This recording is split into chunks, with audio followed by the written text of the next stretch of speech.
But is it, let's say, for you, it's an easier way to get adjusted to the pressure and to the music industry again? This album? I guess so, but it was no less of a challenge or no less important to me than any other record I made. But yeah, I guess I wanted it to be a kind of, I keep saying the word organic when I'm asked to describe this album, and I really wanted it to be as organic and as natural as possible. This is your album, is a return to, working with Mike Batt. How do you look back on your previous album, The House, produced by William Orbit? What are your thoughts on that album? Making The House was probably one of the greatest experiences of my life. It was just phenomenal, mainly because it was after 3 records that I'd made with Mike, which were, of course, fantastic, and again, an incredible experience. But it was nice to sort of try something different, to experiment, to work with a new producer, William, who had a completely different approach to Mike. And that was quite fascinating to kind of get that. And I really appreciate the fact that I'd almost set myself up working in one way with Mike. And I wasn't, because I know a lot of artists, even from the beginning, they are given the option of working with many producers and even have many producers on one album. But for me, it was 3 records with one producer, one way, the same studio, the same musicians pretty much. And so to kind of change that and to step into something different was very special.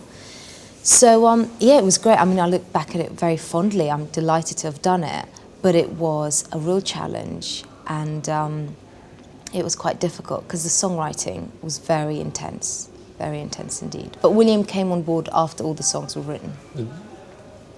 In what way was the songwriting intense for you?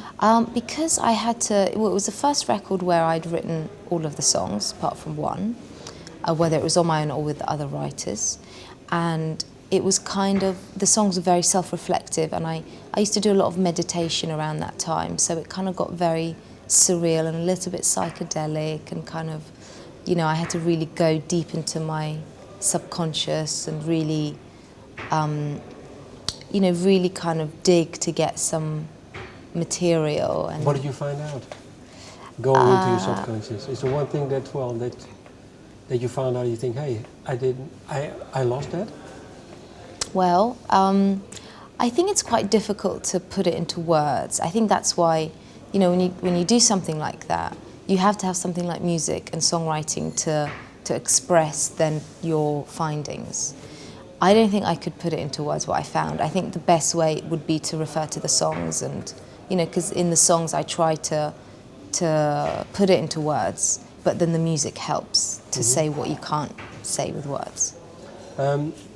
Some people say, well, the album was a departure from your sound with Mike Batt, and that, well, some people say, well, it didn't sell that well.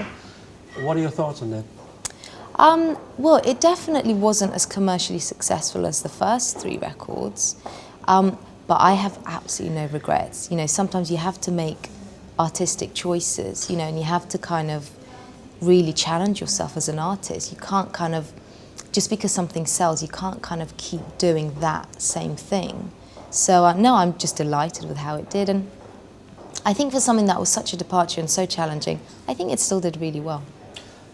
Did the recording of this album, did it have something to do with your breakdown, or was it just something that had to happen? Oh, The House? Yeah? To be honest, no, I don't think so, because it was more the actual physical amount of travelling I was doing, the promotion that I was doing.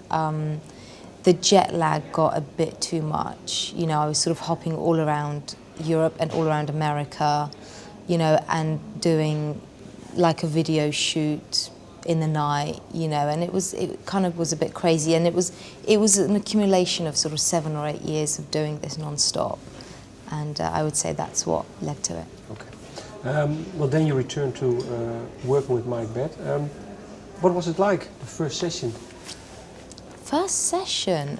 Do you know what? It didn't feel like anything extraordinary, in the sense that it felt like it had always felt, you know, it felt very natural, very normal, and, you know, because The House, Mike was still very much around. He was the executive producer on it, he did the string arrangements, which was one of the reasons I asked Mike to work on Secret Symphony, because, you know, he's a great string arranger, and you know, he really is able to bring the orchestra to life.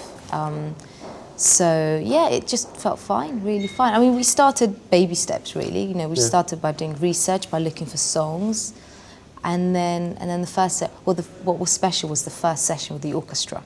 That was really incredible. You know, the orchestra was booked. We had 4 songs that we were going to do, and it was very exciting. You know, very kind of like lots of emotions. Just brilliant to be back at the studio. Brilliant to be back at Air. Just very exciting. Because of, well, the long time you've been away. Exactly, yes. How did you pick the songs? How does this go for you? What do you look for? Essentially, it's something to do with a sense of mystery that the songs have. I also like the idea about songs having opposing factors. One is they feel very familiar, like a classic song that's been around for ages, and then the other is they feel also almost alien, a quality that hasn't really ever been heard before.